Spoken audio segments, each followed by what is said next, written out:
Tonight, it's all about showing some character. Before the weekend, we'd been on a good run of form, only losing one game in the last 7.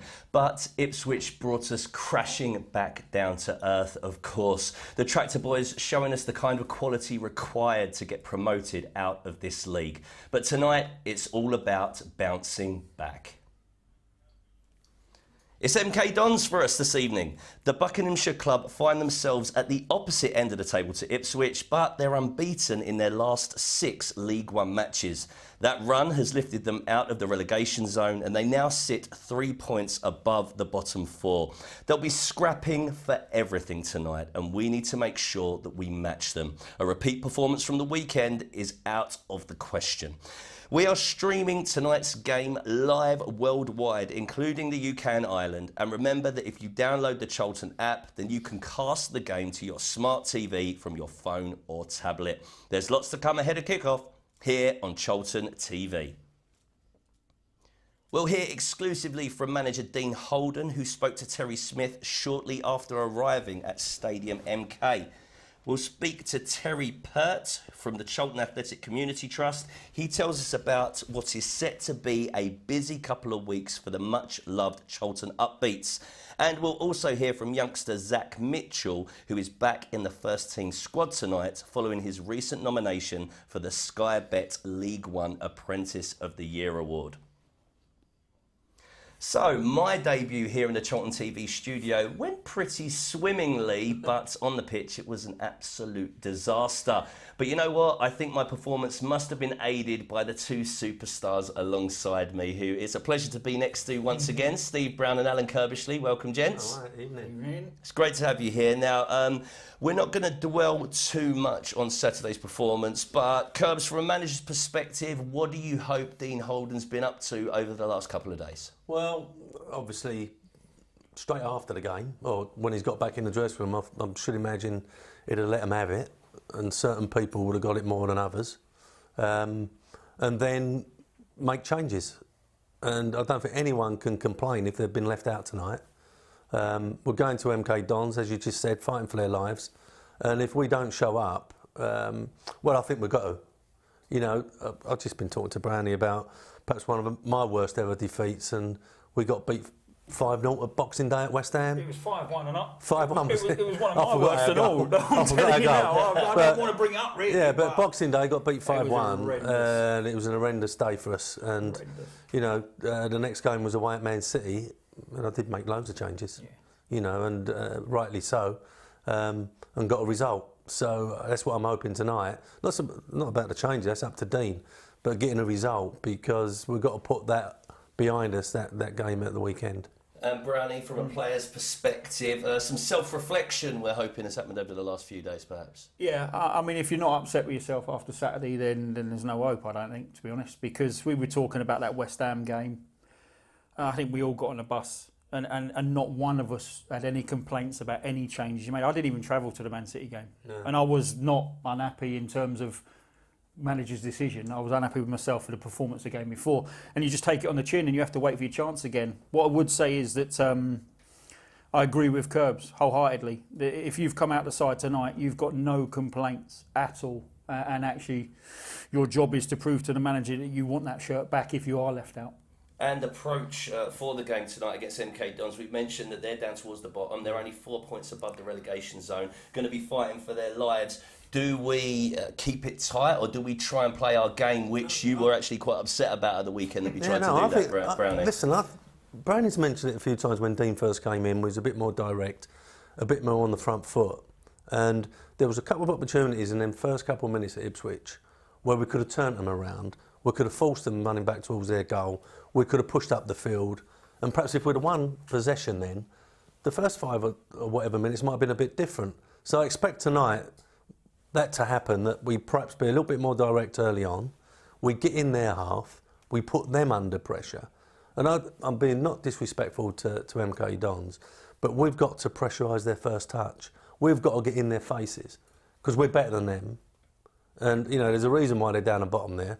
And we've got to work their touch and put them under real pressure, not allow them to settle into the game, which we did with Ipswich. But they, although maybe not as well equipped technically or tactically as Ipswich, they still will pose some threats in their starting 11 tonight, Brownie?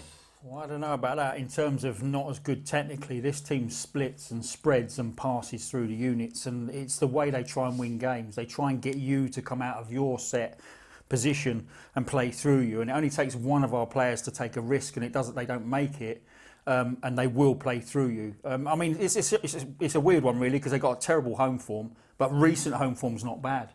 You know, they're picking up points at the right part of the season, and they need to, because they're in a bit of trouble. But I think it was I think they played Charlton recently and got caught in possession with exactly what Curbs is saying. Charlton were on the front foot, stole the ball when they were trying to build up through the units and scored from it. So they can be caught out, but they won't change. They're one of these teams that just won't change the style of play. You know, I think I heard Dean and Anthony say in the last few weeks about process. Well, they're a club that sticks to a process no matter what, and they employ managers that will continue that process. And you'll see them still try and split and try and overplay at times, and our job is to try and get in amongst that and win it high up the pitch. Would you expect we will be looking to the likes of Raksaki and Leeburn, or will the manager maybe try and spring some surprises? Because I know we had some fans mention and comment saying, do we always want to play in such an obvious way? Because if teams are watching the videos of our last 20 games, they know what to nullify. Yeah, I mean, in terms of... I think we're at such a stage of the season now where tonight isn't so much about... For me, it's not about tactics tonight, really. And the team he picks is going to be the team he picks. And like we've said, nobody can have any complaint. Today is about a reaction, for me. Because there wasn't a single player on that pitch. Not one of them could have held their heads up on Saturday. Collectively and staff, because I didn't think the setup was particularly good. And I thought out of possession we were left wanting. Like, seriously left wanting. And there needs to be a reaction from everybody, and they got to stick together tonight, because I think a loss tonight. Like I think we're going to see a rebound, but another loss tonight, and we're just coasting towards the end of the season. It's going to be such a sad way to end a bang average year. So I think it's really important we get on the front foot and we see a reaction more than tactics and you know. And also, I mean, I should imagine we'll have a fair amount of fans travelling there. You know, it's not too far, and they need a performance. And they need to get behind the team, and we've got to give them something to get behind. Yeah, hopefully we can give a performance for the fans to get behind in the stadium. And of course, if they're streaming from anywhere in the world, there's plenty more coming your way with less than 45 minutes until kick-off at the MK Dons Stadium. So let's get cracking by first speaking to Dean Holden, who Terry Smith caught up with when they arrived at the stadium. Team here at Stadium MK, and you've made 4 changes to the starting lineup for this evening's match. Do you want to talk us through those? Yeah, so Ryan obviously misses out through suspension. Manny Egbo comes out of the team as well too. Tyrese Campbell's got a slight niggle, which we didn't feel it was right to risk him. And Macaulay Bonne misses out of the squad tonight. I've had a chat with him yesterday. I reminded him of his social media activities, and yeah, he's not with us tonight. So the team will be Ash in goal, Sean Clare, Michael Hector, Terrell Thomas, and Sessegnon. We've got Dobson, Morgan, Fraser, Payne, Raksaki and Miles Leeburn. Is there a temptation after what happened on Saturday to make wholesale changes, or you just put it down as a bit of a one-off and trust in the squad you've got? I think, yeah, you think about a lot of things like that over the weekend, of course you do, and obviously we spoke about Saturday, it wasn't acceptable. As far as I'm concerned, it's done now. We've got a next game within 3 days, which I think is good for everybody. And it's important that we remember as well what's gone before that. You know, there's been some really good performances, takeaways, you know, part of the Bristol Rovers game. So I think it's important to remember that. You can throw all the toys out of the dishwater and everything, but at the same time, you know, we've obviously got a certain group of players that we're working with at the moment, and I've picked a team tonight which I believe can come here and be solid without the ball, but also give them real problems as well. Stadium MK might not have the atmosphere perhaps of the Valley or even the Portman Road on Saturday, but it's a decent arena to play your football in, and you'll be looking for a reaction, and a positive one. Yeah, exactly that. It's a wonderful stadium, as you say there. Fantastic pitch as well, which will suit both teams. They're a possession-based teams themselves. Message to the players is really clear. We have to make sure that we turn up here tonight, and like we do in every game, we have to go and outrun and outfight and outplay the opposition and find a way to win. But body language and making sure that you go the extra mile tonight is important on the back of what happened at the weekend. That's what the supporters want to see, you know. So we make sure that we give them some pride back in the shirt. Cheers, Dean. Good luck. Great to hear from Dean Holden there, and here is confirmation of his Charlton starting 11 for this evening. As mentioned, 4 changes to the lineup, and talking about Macaulay Bonne leading the line, he's been replaced by Miles Leaburn, of course. Brownie, and he mentioned responsibilities with that social media post. Do you think it's exclusively that reason that he's been left out this evening, Bonne? Yeah, because he's not even in the substitute list, so yeah, that's a rap on the knuckles for sure. Yeah, it's no different than us doing a rubbish article on the back of a newspaper 20 years ago. You know, if you overstep the mark, you get a rap on the knuckles, and the way you hit home is by leaving you out of the squad. It happens to everybody at some stage. You do something wrong, because you're young men at the end of the day. You know, you make mistakes as you're going through your career, and the way the manager corrects it is by putting you back in your box, putting you in your place, and that's what we're seeing here. Curbs, what does Miles Leaburn offer up top, perhaps, that Macaulay Bonne wasn't anyway? I think he'd have come in anyway, Miles. You know, he just about got himself fit to be involved at the weekend, so he'd have come in anyway, I think, 2 games in 3 odd days. What he does, I think, Miles, is he can come short, he can go long, although I'd like to see him going behind the defenders a bit more. But he's different, and I think he is a number 9 that if the ball goes into him, the midfield players have got a bit of confidence that it's going to stick and they can go and join. Yeah, listen, Dean's made changes. I think that, you know, as a manager, you probably think about probably a few more. You know what I mean? The way the game went on Saturday, but you can't perhaps get carried away that much. But he's made the changes. I'm expecting a bit more aggression. I'm expecting we're in their faces. And a team that is down the bottom, we've got to make sure we put them under pressure. We can't let them start the game and be comfortable. Brownie, I know you were disappointed with the, let's say, heartbeat of the team in the midfield compared to Ipswich's performance, and the 3 get a chance again to rectify that performance of the weekend. You surprised with that? Oh, they're very lucky boys, yeah. Yeah. Yeah, I look. Are there many other options at the moment in the middle of the park for us? Yeah, there are options, but clearly, in terms of what the manager sees, those are the 3 that he thinks are the best 3 for this particular game. It's interesting actually, because the way they play, they've got Magoma and McEachran who sit slightly deeper, who can play and pass. McEachran in particular is a very, very good footballer, very intelligent, and in front of that they have Grant, and they brought in Lecco for Holland, and it's like a box midfield, so they're going to be outnumbered in there 4 for 3, and it's a very sort of similar system to what Ipswich played. The wing backs give the width, and those 2 players off of Aissa, right, will make runs in behind. So they've got a very similar issue tonight, and it'll be interesting to see how they respond, because they got it horribly wrong Saturday, the midfield, horribly wrong. So I think they're lucky.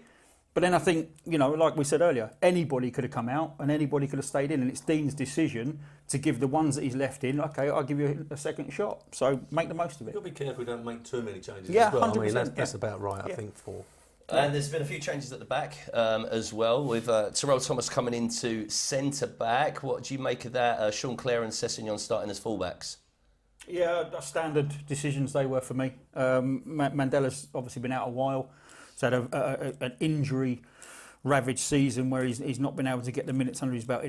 That was a natural one to come out, I think, tonight. Too much in a short space of time for him. Innes was a forced change. The only thing we said Saturday was Terrell Thomas could come across with Hector, which sees Sessegnon at left back. The question mark was, you know, right back, and Claire's gone in there.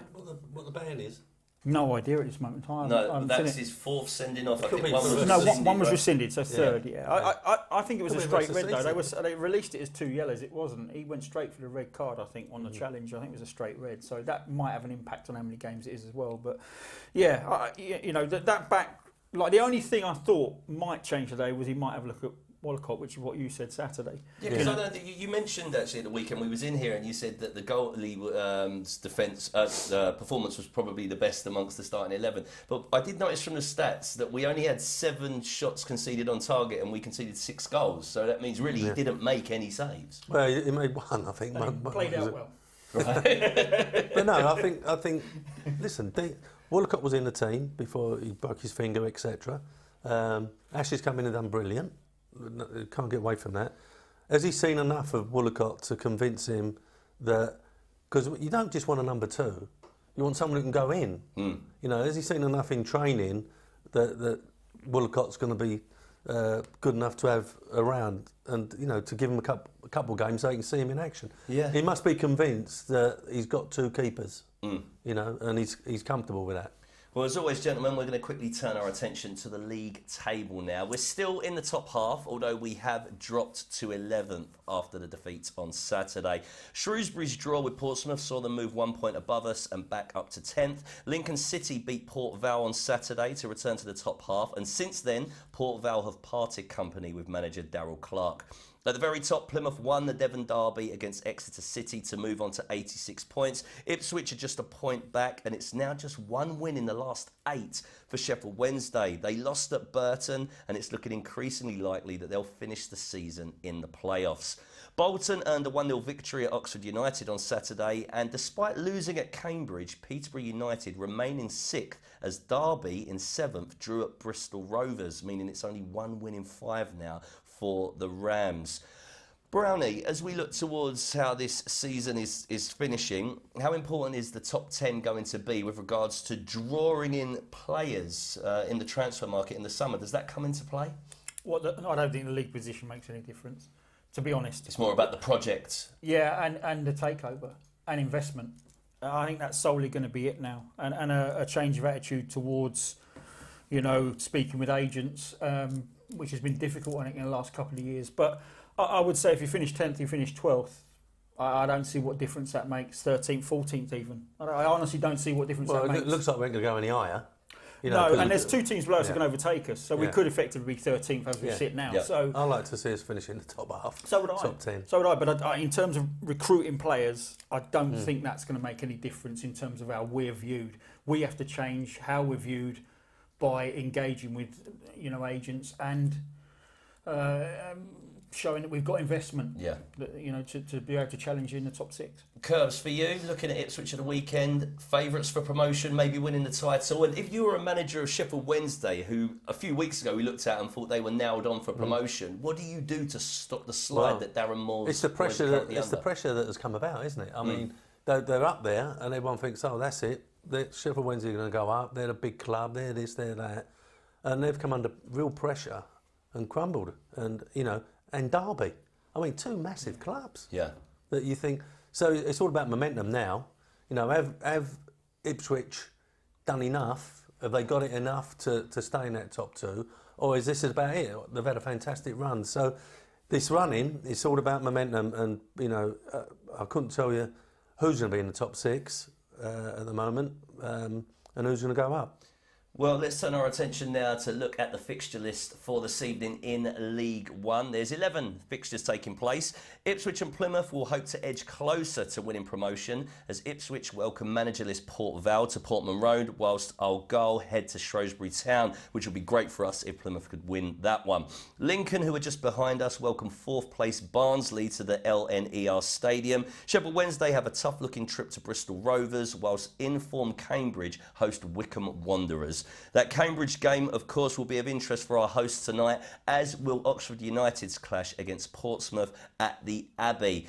Brownie, standout games for you there this evening? Funny enough, I quite like that relegation. I think there's a little thing going on between Cambridge and Oxford. Obviously, they've got their rivalries elsewhere, and I think Oxford must be panicking because Cambridge have had a little mini revival, and they're trying desperately to get themselves out that relegation zone. And I think the Oxford, Portsmouth and Cambridge Wycombe are the 2 that I keep my eye on tonight because there's a lovely little battle cup going on there for relegation. But you look at that top 6 or 7, just quickly look at it, I think Ipswich is the only team playing at home. All the others are away from home, the big boys. So there's an opportunity for Ipswich tonight against lowly Port Vale, if they can get the result, and it goes for them with all the other teams basically playing away. It's going to be a fantastic night for them. Okay, well, I'm going to move it forwards now for some club news. We start with some ticketing news, as always, and all club season tickets are now available to purchase for the 2023-24 campaign. Men's team season tickets, Valley Express season tickets, season hospitality and women's team season tickets are all on sale now. You can find out more information about each of them and purchase by heading to cafc.co.uk. Please remember as well that the Phase 1 price deadline for men's team season tickets is midnight on the 12th of May. So make sure you buy before then to secure the cheapest possible price. Before our full focus turns to next season, we've got 2 more home matches here at the Valley as well, so come and support the boys. Tickets for those fixtures against Morecambe on Saturday, April the 22nd and Port Vale on Saturday the 29th are also on sale now. And let's not forget we've won back-to-back games here at the Valley, so come and support the boys for the last couple. Tickets are available for each game starting at £23 for adults, and you can get yours online as always by heading to booking.cafc.co.uk. Viewers are also reminded that tonight's match is available to live stream worldwide, including in the UK on Charlton TV. If you're watching on social media now, make sure you purchase your match pass so that you can watch the game too. Match passes are priced at just £10 and you can get yours now by heading to cafc.co.uk. With your match pass, you can watch the game itself as well as Curbs and Brownie's expert half-time and full-time analysis. That even made them chuckle. You can also watch the whole production back in full from tomorrow. Next up, I'm delighted to announce that we'll be returning to Park View Road on Saturday, July the 1st, as we kick off our pre-season campaign against Welling United. Our traditional curtain raiser wasn't able to take place last summer, but we'll be heading back there for the 2023-24 pre-season. So make sure you get yourself there and make a day of it. Ticketing information will be released in due course, and once confirmed, will be publicised on cafc.co.uk. Fans are reminded that tickets for our annual Player of the Season meal, which will take place on Sunday, April the 30th at the Valley, are also now on sale. Tickets are priced at £45 each, and that includes entry as well as your food for the evening. Tickets can be purchased from booking.cafc.co.uk. And if you've already got a ticket, if needed, please make sure you highlight any specific dietary requirements to the club by Friday, April the 21st. You can do that by calling the ticket office on 0330 14 44 44 or emailing tickets@cafc.co.uk. The Charlton women's team won their penultimate home match of the season on Sunday, beating Durham 2-0 here at the Valley. Leading scorer Mel Johnson broke the deadlock from the penalty spot following a foul on Lauren Bruton inside the penalty area. And after the break in the second half, winger Angela Addison made the result safe after she latched onto a pass which also came from Mel Johnson. The Addicts remain 4th in the Barclays Women's Championship, and they head to Bristol City on Sunday before concluding their campaign at the Valley against Crystal Palace on April the 30th. Finally, we recently confirmed Kevin Lisby, John Humphrey, John Fortune, Bob Boulder, Peter Garland and Gary Nelson as the first set of former Addicts who will be dusting their boots off at our upcoming Legends game against Portsmouth at the Valley on Saturday, May the 20th. Well, now we are in a position to announce some of the Pompey legends who will be taking part too. Their notable inclusions are Yakubu and Matty Taylor from Pompey's Premier League days, as well as former Addicts Danny Hollands and Svetoslav Todorov. The Legends Game event will of course conclude our 30 years back at the Valley celebrations, with Pompey having been our first opponents at the Valley following our return home in December 1992. Tickets for the Legends Game are on sale now, and you can get yours from booking.cafc.co.uk. Moving things forward, it's a busy couple of weeks for the much-loved Charlton Upbeats, and we've now got a feature from Terry Pert from our award-winning community trust to explain more. Terry, coming to that time of year where it gets really busy for our Upbeats, can you just explain what's going to be happening in the next few weeks? Yeah, so the Upbeats, a very busy year for them, time of year. So we've got the Upbeats walk coming up on the 29th of April. Before that, the Upbeats are taking part in a takeover day here at the training ground. So there's 6 Upbeats that are going to be taking part in different roles around the club. So that includes kitman, groundsman, some analysis stuff. So they're really excited to come over and see how a football club runs and works day to day. We've also got Everton coming down to play the Upbeats on Upbeats Day. So we are going to meet up with them on the Friday evening and do a social night with them as well, just to make them feel welcome down to the South East. And talking about the takeover day, first of all, it's the first time we've done something like this with the Upbeats. How much are they all looking forward to it, and how much do you think they'll be able to take away from a day like this? I mean, they're buzzing to be part of, like I say, different roles around the club. Some of the boys, obviously, you know, that work on the Upbeats kitchen anyway. So I think one of the roles here is working in the kitchen. So there's a couple of lads that are excited to do that and serve the players their food and breakfast, etc. But they're just happy to be involved in being around the players and try new things, really. A lot of them wouldn't have had the chance to do any job roles like that before. So for them to get the chance to come in and really find out what it's like to be working in these roles is brilliant. They're so excited. And looking at the walk now, I know we were just saying the walk's been going for probably around 10 years now. A lot of that is due to the support that fans give it. I mean, how great is it for the programme that the fans year on year do support it as they do? Like I say, it's probably 10 years now the walk's been going on. And if it wasn't for this annual fundraising walk, the Upbeats simply wouldn't function. The only way of our funding to run this is through the walk and other donations that come across for the Upbeats. And it's vitally important. It's not just about football now. You know, when it started way back, you know, probably 14, 15 years ago, it was a football-based session. Now that's evolved, and it's more of a social aspect now. We do enrichment days, we do residential. So, you know, it's more than just a football session weekly. There's so much more to the Upbeats now. So respite for parents as well. And it's just a great all-round project that without the fans, without the public, just wouldn't run. We have probably around 35 or 40 Upbeats weekly from ages 5 to 45 years old. So it's a big range of people that really benefit from the Upbeats project. And how would you assess the last 12 months or so of the Upbeats? Because it's coming up to a year, isn't it, since the last walk? So all that money that was raised last year has helped to fund this last year. Exactly. So obviously, as I said, we fund lots of different initiatives with the Upbeats. So earlier on in the year, we took them to the theatre up to London, and a lot of them have never been to the theatre before, experienced watching Back to the Future, which they absolutely loved. Like I said, it's more than just football, so it's time to we do residentials.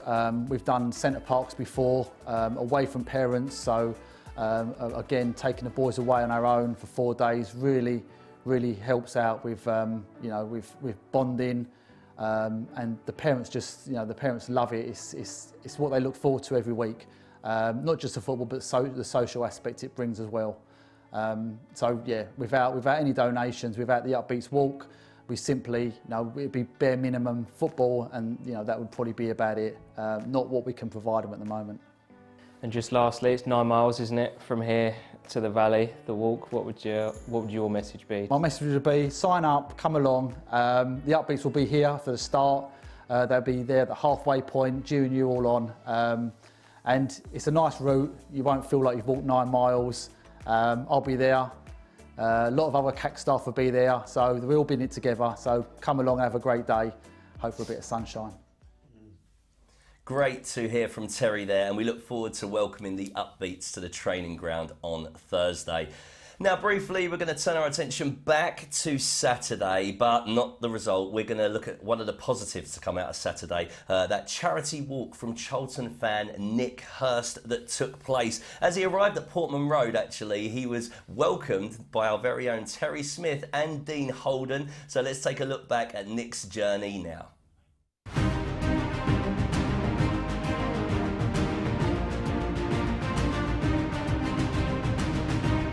7 AM and I've just left the valley, starting my walk up to Ipswich. A long day today, about 34 miles, so hopefully I can get done as quick as possible and get a good night's rest. About halfway through now, in a park in Romford. So yeah, everything's going well so far. Weather's brilliant, feet's still good, but hopefully there's nothing, no injuries or anything getting in the way for the second half of the first day. Just hit 20 miles and it's just started to rain a bit. Sun is still shining nice and bright, but yeah, the rain's getting heavier and heavier by the second.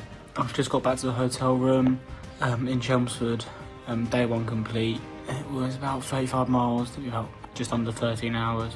So at least I can have a good nice warm shower and a good night's sleep on a nice double bed. Ready for day 2 tomorrow, which is Chelmsford to Colchester. So if I can do it today, I'm sure tomorrow will be a little bit easier.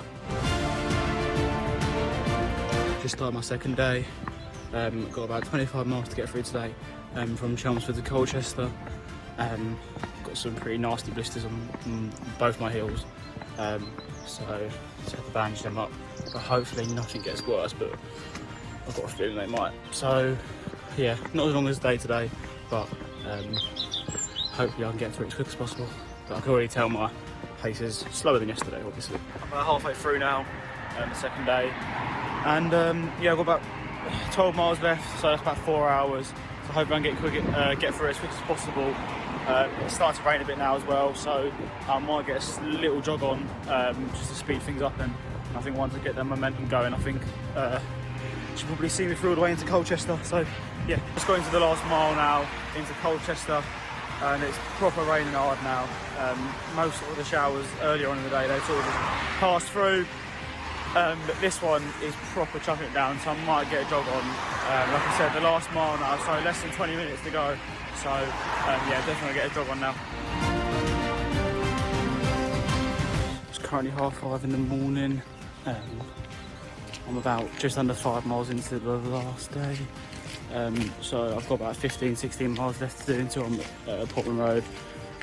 It's the first chance I've had to do a video because it's been pitch black. I had to leave at 4 to make sure I get there on time, or at least give me some time to account for stops and stuff. So yeah, it's not stopped raining either, so that's not helped. But luckily it's not been too hard. It's just been quite a light rain. But yeah, non-stop. Right, Nick.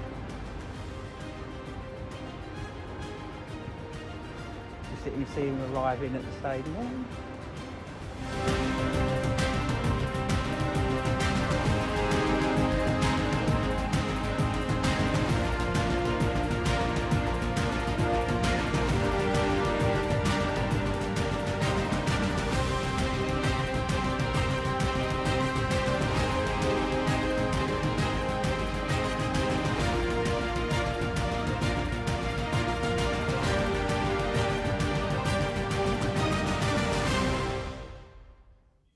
Great to journey alongside Nick Hurst there as he travelled all the way from SE7 here at the Valley to Portman Road on Saturday afternoon.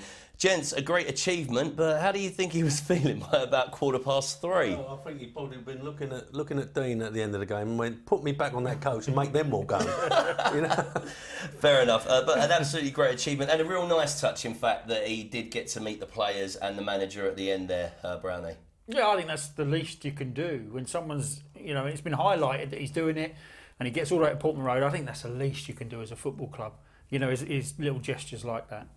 You mentioned about blisters on day 2, I think it was. Is that a reality for footballers as well? Do you deal with that kind of stuff on your feet, or have you got the top chiropodist there? No, you wouldn't walk that, do anything like that. But obviously pre-season, when you start the running, you have to make sure that your feet are okay, and there's a solution. You just put your feet in the solution. Yeah, I can't remember. I don't know. Is that because you've had flip-flops on for 4 weeks being in IB? No, God no. I had 2 young kids when I was off in the summer, so I was. There was a special solution to harden the skin up. But new boots were the issue normally because you get your new boots on and it causes blisters and your toes curl up because you try and get them as tight as possible. Yeah. So there are issues with feet without any shadow of a doubt. I mean, there was one like studs come through at a funny angle and I had a bruise underneath of my foot, and that just couldn't get rid of it. I had that for months, just couldn't get rid of it.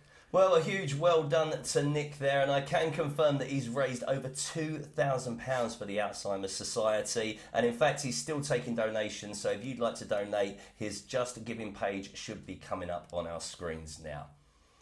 And moving forwards, we now turn our attention to catch up with Zach Mitchell, of course an academy prospect, but he's also been nominated for the EFL League One Apprentice of the Year Award, and Charlton TV spoke to him yesterday.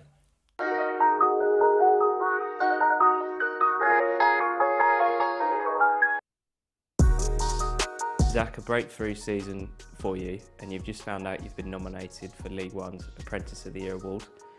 How would you put the last few months into words? Yeah, I think firstly, like you said, with the nomination, extremely grateful to be nominated for such an award, prestigious event as well. I'm honoured. I think it's a reflection of you know, the opportunities that I've been given this season. So again, grateful for those, and also sort of everyone involved this season with helping me. And yeah, I think obviously earlier on in the season, making my debut, you know, extremely proud moment for me. And then, you know, there was some changes, and I went back down to 21s for a period. I think that allowed me to, you know, really focus on myself and try and better myself, you know, in the gym and refine other areas of my development. So, and then yeah, leading on to more recently, I think being in and around it has been a real positive, and really enjoying it. So hopefully we can, you know, finish the season on the high. If you cast your mind back to the summer, that I remember I was here when you came in with your mum and dad to sign your first professional contract. Did you imagine this season kind of going as it has done, or have you exceeded your expectations? No, yeah, I think you always set yourself goals and always dream, you know, about playing in the first team and stuff like that. But I think, yeah, I definitely exceeded the expectations by far. Yeah, and again, really grateful for all of the opportunities to, you know, play in the first team and be in and around it. So yeah. And you spoke about your support network. Someone within that, I imagine, is your older brother. How helpful is he, and how close are you? Because what you're going through now, he would have gone through not so long ago. Yeah, I think I've said this before. I owe a lot of my success to my brother. You know, he's obviously experienced all of sort of what I've been through as well, and he's always been there to give me that advice. You know, whether that's on the pitch or even with things off the pitch around professionalism. Yeah, he's just always been helpful in that sense, and a real sort of focal point to look up to. And looking at action on the pitch now, like you said, I think it was November, wasn't it? Your senior debut. Since then, you've had a few more appearances. You've not only stepped up to 21s football, but made that first team step up as well. How have you found those jumps? Yeah, I think obviously starting off the season with the 21s was another positive. I really enjoyed developing sort of that side of the game, and you know, more of a physical challenge, perhaps more tactical challenging, and yeah, then making that jump to the first team. I think it was nice. I sort of started off with a nice sort of variety of games. I think there was FA Cup, you know, Papa John's, and then finally the league. So I think that variety really helped in sort of building up that confidence in the games. And yeah, more recently being involved again. I think, yeah, I'm looking forward to every opportunity that comes, and yeah, excited for more. Kind of alluding to it there, you've come on in the last couple of league games at home. What's that meant to you, coming on where sort of all sides of the ground have been open, there've been fans everywhere you look? What's that been like? The fans obviously amazing at this club, and yeah, coming on you get that real sort of buzz from the atmosphere, and yeah, again grateful for all of their support. I think, yeah, sort of coming on the other day, there's a real sort of buzz around the team, and yeah, just sort of a real positivity. So yeah, hopefully again more opportunities to come, hopefully, and yeah, excited for the rest of the season. And your support network within sort of the Charlton bubble, how supportive have the players and the staff been? You know, everyone's there to help you, and then obviously the staff as well are brilliant. Anthony Hayes, who I've sort of worked with before previously in the academy, I think it's quite nice to have someone like that within the staff in the first team to help you out and guide you, and yeah, and then obviously all of the other staff as well that have helped me with under 18s coaches, you know, 21s coaches. All of them have also been, you know, vital in my development. Why is it helpful having someone like Hazy, who you've worked with before? Why is it helpful having someone like him to sort of bridge that gap? You know, you understand what he wants from you as a player, and then when he sort of combines that with how the first team want to play, you sort of get a real good idea of what's expected of you. And yeah, like I said, it's just sort of comforting to have someone that you know and that you can go to for support. 4 games to go for the first team. What, on a personal level, first of all, what are you hoping to get out of that? Yeah, I think obviously I want to to make as much of a mark as possible. I've sort of come on in a few of the previous games, and sort of hopefully I can get, you know, just any opportunity that comes. I'm excited for, and, you know, ready. Great to hear from the young Zach Mitchell there. What have you made of him this season as he's transitioned into the first team, Brownie? Yeah, I mean, we were just talking about the game at Stockport where we were poor, but he was one of the ones that came out with a little bit of credit. And he's got good pedigree. I scouted his brother a couple of times when he was coming through the youth ranks at Millwall, so there's good pedigree in the family. Good size, look at that, physically. You know, really good size, and shows maturity beyond his age at 17, by the way. So, yeah, I think there's a very good prospect in there. Bodes well alongside Ness as well, then.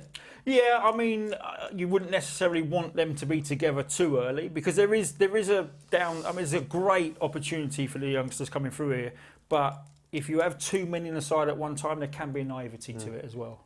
Curbs, talk to us about the transition from under-21 squad to the first team. What goes on there? What kind of conversations did you used to have with the youth team coach? Would it have been Mark Robson back when you was at Charlton? But I think when a youngster's coming through, unless it's necessity because you've got lots of injuries, you want to put them into a team that's doing all right, you know, not struggling, and you know, so they can come in and the team's doing okay, and that's the best way to bring the youngsters in.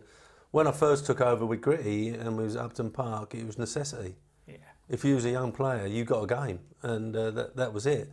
But you know, as we progressed, you had to make sure the Parkers, the Koncheskis, etc., that when they did come in, they come into a team that was doing okay.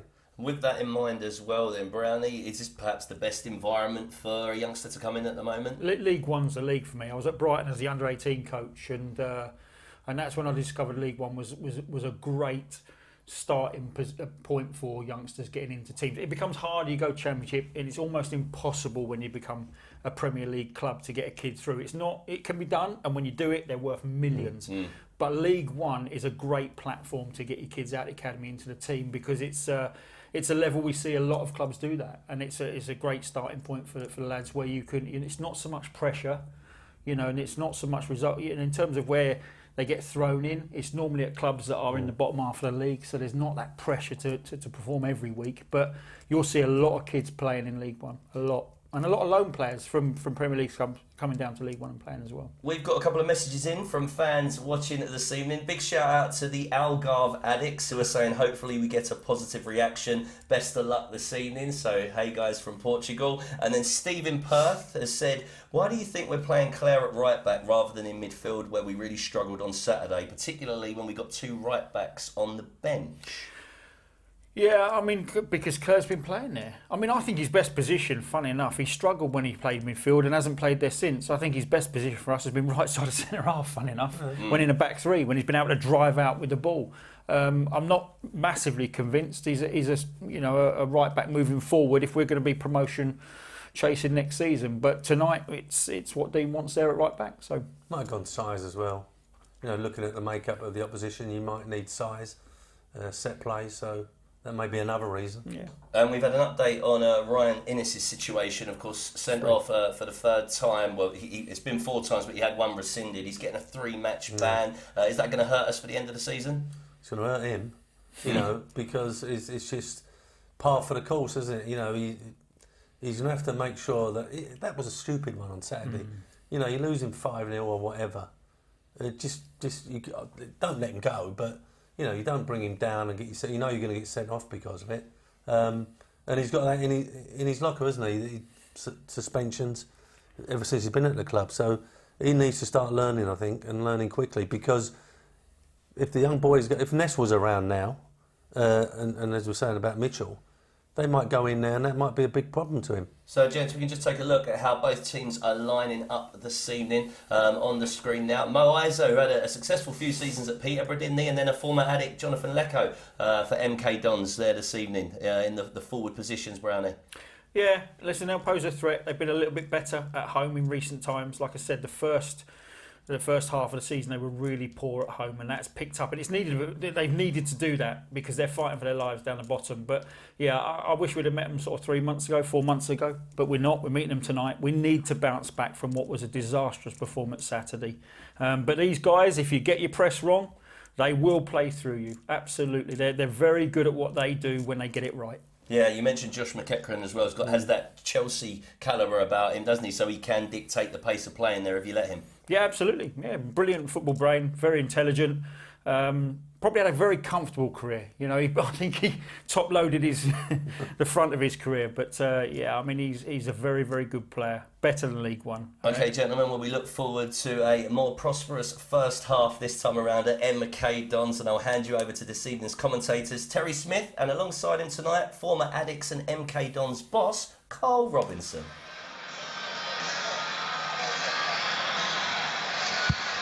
Thank you, James. Thanks, Brady. Thank you, Curbs. And yes, alongside me, delighted to have alongside me, former Charlton